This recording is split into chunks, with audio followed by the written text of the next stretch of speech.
Coast to coast. The Stephen A. Smith Show starts right now.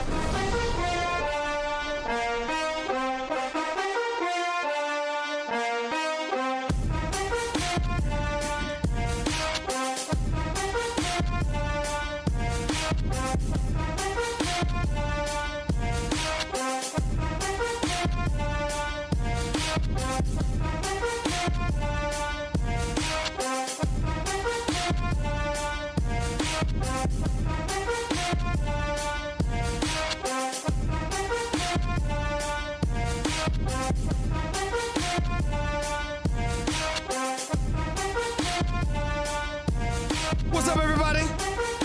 Welcome to the latest edition of the Stephen A. Smith Show, coming at you as I love to do every weekday over the airwaves of ESPN Radio and ESPN News, 250 plus markets across the United States of America. Check your AM, FM listing nearest you, plus ESPN Radio on Sirius XM Channel 80, plus ESPN Radio simulcast over the live national television airwaves of ESPN News. Number to call up as always is 888-SAY-ESPN. That's 888-729-3776. The Stephen A. Smith Show on ESPN Radio is presented by Progressive Insurance. Quote, buy, and save on home insurance with Progressive's new Home Quote Explorer, only at Progressive.com. Time for Straight Talk, brought to you by Straight Talk Wireless. In approximately 8 minutes or so, the one and only Chris Mortensen, NFL insider extraordinaire, will be on with us to talk about some late-breaking news developing out of New York City.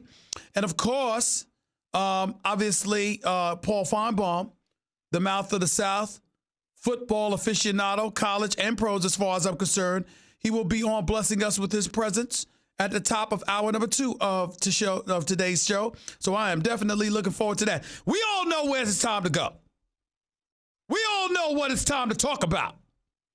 The New York Giants have finally decided to get their acts together.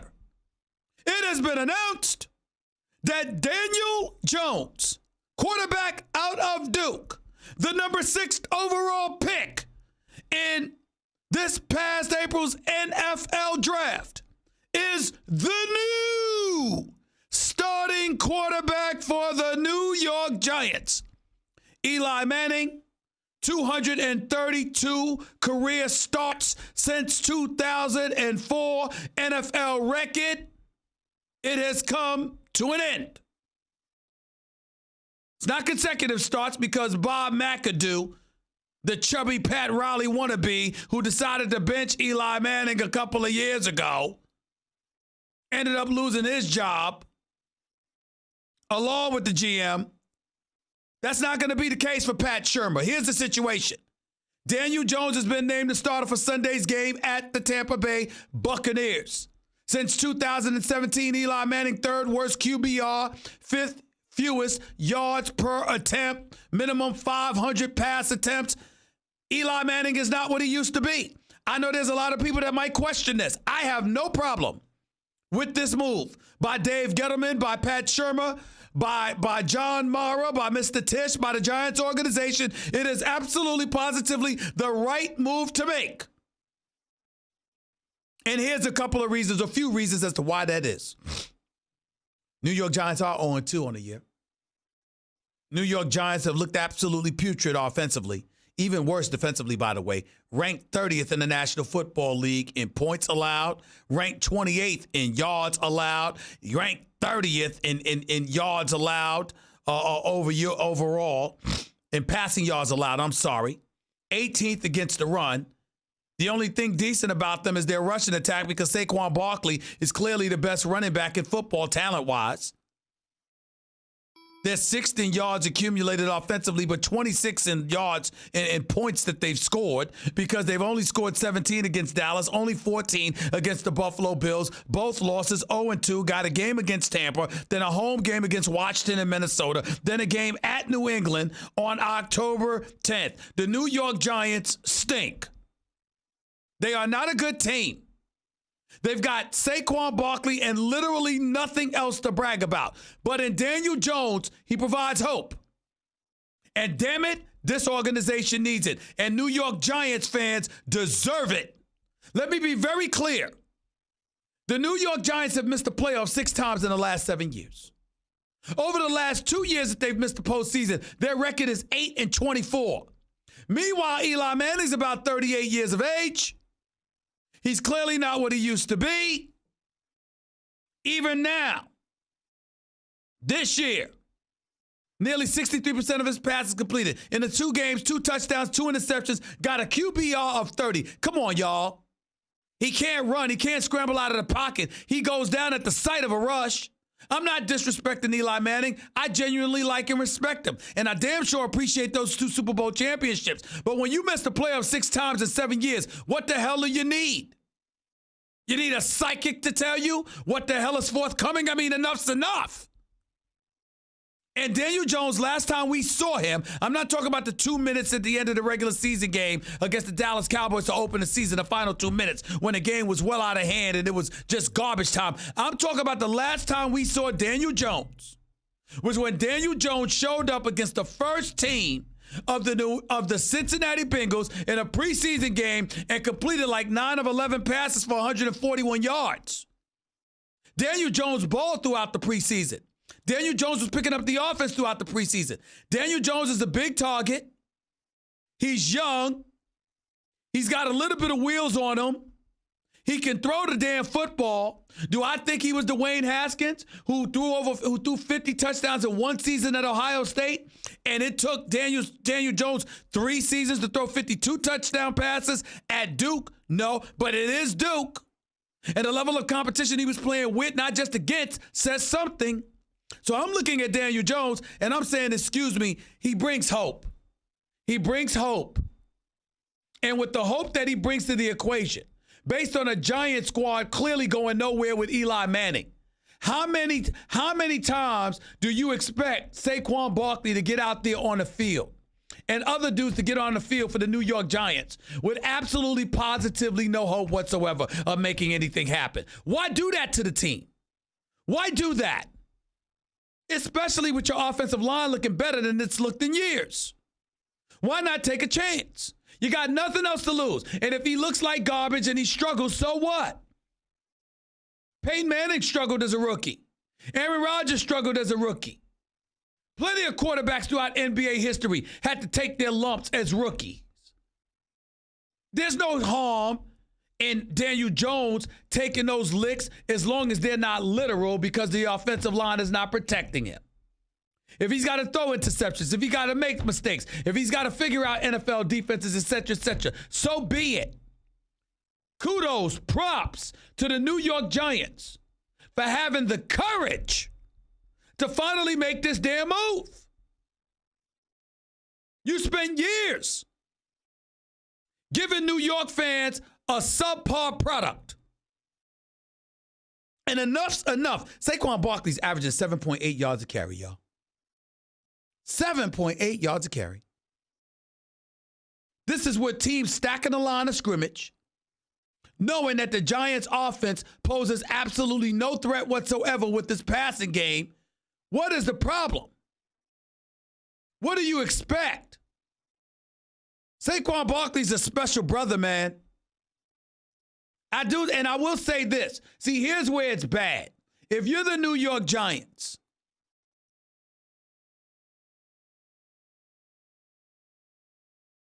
it really highlights how you should have never gave away Odell Beckham Jr.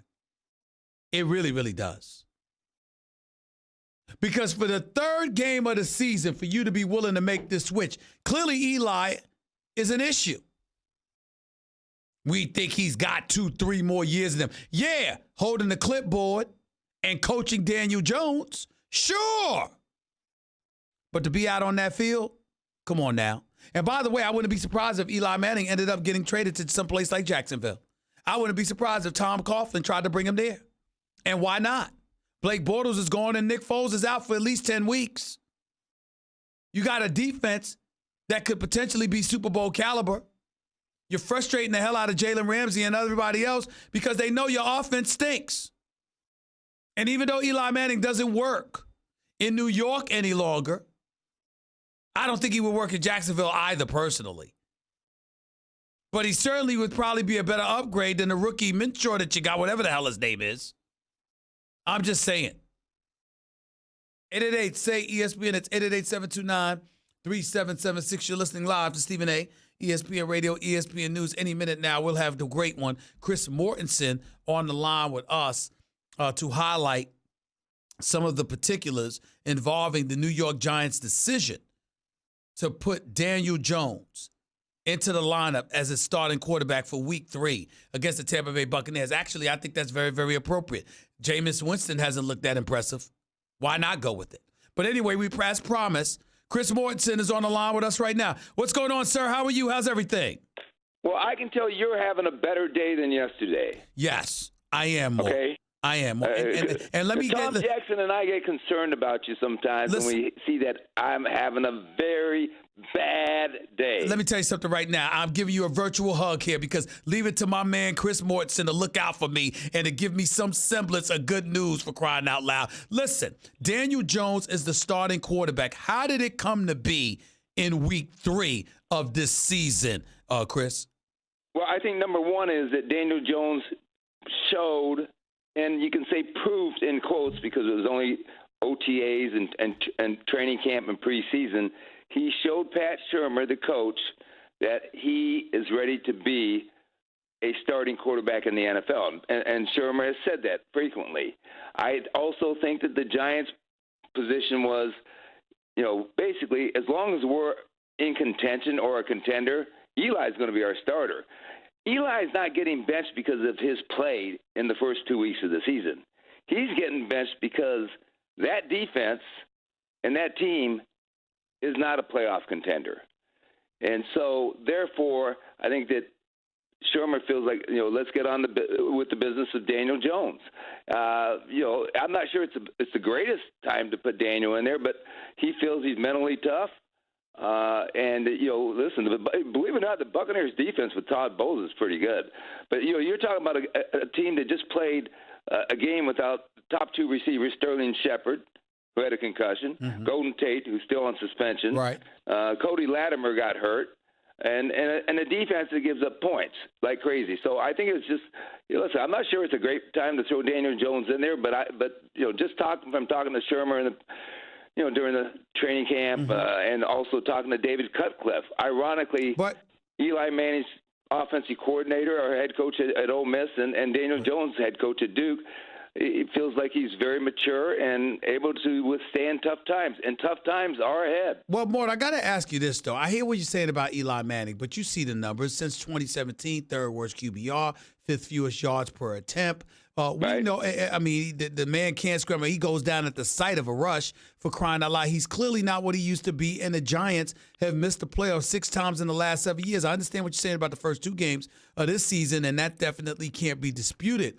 But there is no doubt that there's been a dissipated level of skill exhibited by Eli Manning, and that people have been clamoring for a change for a long time. Why isn't it just cool to say, you know what, it's time to move in a different direction? The Eli Manning era needs to come to an end in New York. Well, I mean, listen, I've heard those voices, and I think that you have numbers and maybe your eyes will support that. By the way, self-survival by quarterbacks has been adopted by many veteran quarterbacks along the way. And you can't tell Carson Wentz not to be going head first or whatever where Peyton Manning and Tom Brady are smart enough to get down and not get hit. Now, Daniel Jones does bring a certain level of athleticism. I had somebody tell me watching him in training camp that it's kind of like watching Josh Allen in Buffalo play. You don't realize how athletic he is until you see it in person.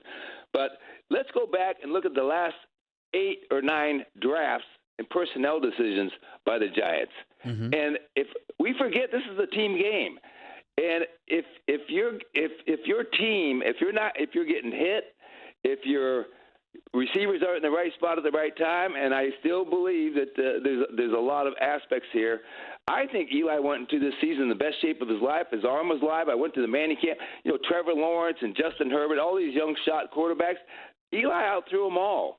But it is a game that's played amongst team, and I personally think that it's been a bad team. I think they've done a bad job in personnel for a while, and we're seeing the fruits, and really the rotten fruits of what they did or didn't do in the last 7 or 8 years through the draft. Chris Mortensen right here with Stephen A., ESPN Radio, ESPN News. If anybody would know more, it would be you. What exactly have the players been saying to Pat Shurmur, to Dave Gettleman about Daniel Jones and his need to be in the lineup? Because we know throughout history, sometimes a coach is forced to make these decisions because you have personnel on your roster that's clamoring for a guy because they believe he's got the goods. Is that what transpired here as it pertains to Eli Manning compared to Daniel Jones? I think it's an erroneous jump, with all due respect, to suggest that players would go to the head coach or general manager and say, we got to get Daniel Jones in there. Okay. I will say this. They certainly sense the excitement from players and from coaches and the front office with what they have seen from Daniel Jones. But I've had no indication in talking to people there that this is something that the players saying, let's get Daniel in there. Let's get Daniel in there. No, I really think Daniel's earned this on his own merits, and the combination that the fact that this Giants team is not very good. And I think I have read and heard people say, let's not waste Saquon Barkley's good years, like Detroit did with Barry Sanders. There may be some level of truth to that. Mm-hmm. But right now, the Giants' problem is not Eli Manning. The Giants' problem is that defense and having really a battered group of receivers. Well, I appreciate it because I clearly wasn't trying to suggest that the players actually did that. I was asking because I said if anybody would know whether that had occurred, it would be you. I'm talking to Chris Mortensen right here with Stephen A., ESPN Radio, ESPN News. That's all I was asking. So having said all of that, where does that leave Eli Manning now? Is he the guy that's going to wait to get back in? Is he the guy that's going to carry a clipboard and be an extension of the coach? Or could it be possible that he'd be looking to be moved, to be traded because he believes that he still has a few years left left in his career? I haven't had that direct conversation with Eli, but here's what I believe about Eli is that he and his wife Abby have 4 children. They're all under 8 years old. They really love where they live there in New Jersey. They're established in school. Mm-hmm. He loves being the New York Giants, and at the same time, he saw his Peyton, because of injury, ended up playing and resurrecting his career despite incredible obstacles physically. And in Denver, they're not the same guys. But one thing you have to remember is that Peyton in his last year was hurt in Denver, and who came in? Brock Osweiler replaced him. And their intent there was that Osweiler was going to finish that year as a starter, and Peyton would finish on the bench.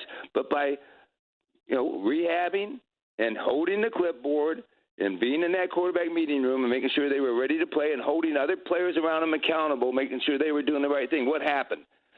You know the answer to it. Yeah. They went back to Peyton near the end of that season, and they ended up winning the Super Bowl, even if he wasn't the sensational Peyton. I think that Eli wants to remain a Giant.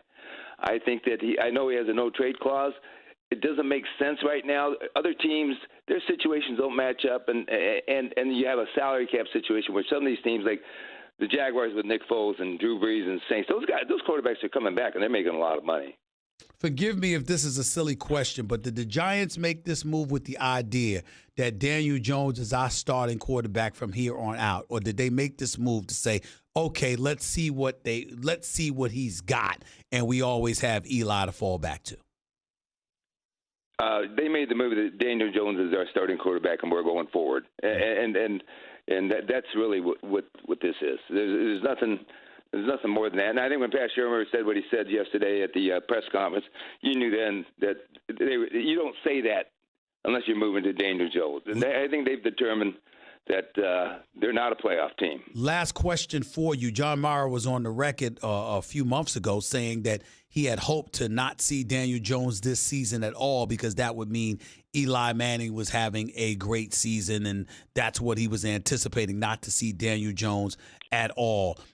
Is this a Pat Shurmur and Dave Gettleman decision, or it seems obvious that they would talk to ownership about this simply because it's Eli Manning? Is that fair to assume? Yeah. I think you're right on all marks. I mean, listen, like I said, the best hope for the franchise, I think it was John Mara was saying when he said it was, we hope we're in contention and we don't have to go to Daniel Jones. What did Dave Gettleman say at the Combine before the draft when it was clear they were going to draft the quarterback? And he said, I prefer the Kansas City model, meaning Patrick Mahomes. You sit all year behind Alex Smith, and then you'll take over the job. So that, to me, was always their intent, but this roster was not good enough to carry that out. Chris Mortensen, appreciate it. Great work as always, buddy. Thanks so much for calling me, man. Really appreciate it. All right, Stephen A. Love you. Talk to you later. Same here. Love you too. The one and only Chris Mortensen right here with Stephen A. One of the great ones to have ever be an inside on the NFL in this business. Make no mistake about it. 888-SAY-ESPN. That's 888-729-3776. You are listening live to the Stephen A. Smith Show, ESPN Radio, ESPN News. By the way, we'll get to your calls and more in just a minute. Don't touch that dial. Just getting this party started. By the way, did you know overall job satisfaction is at its highest level in 15 years? Wow, 51%. Wait, what? That's barely half. Would you see a doctor with a 51% patient satisfaction? Please, you know better. Yet 49% of you keep driving to that unsatisfying job. Why? You do have options, you know. Go to mycomputercareer.edu and take the free career evaluation today. You could start your new life as an IT pro in as little as 4 months. Classes meet just twice a week. It ain't rocket science. It's My Computer Career. mycomputercareer.edu. The satisfying crunch of Nature Valley Crunchy Bars can keep your family going, which means more outside fun for you. And with whole grain oats and real delicious honey, it's real tasty too. Nature Valley Oats and Honey Crunchy Bars.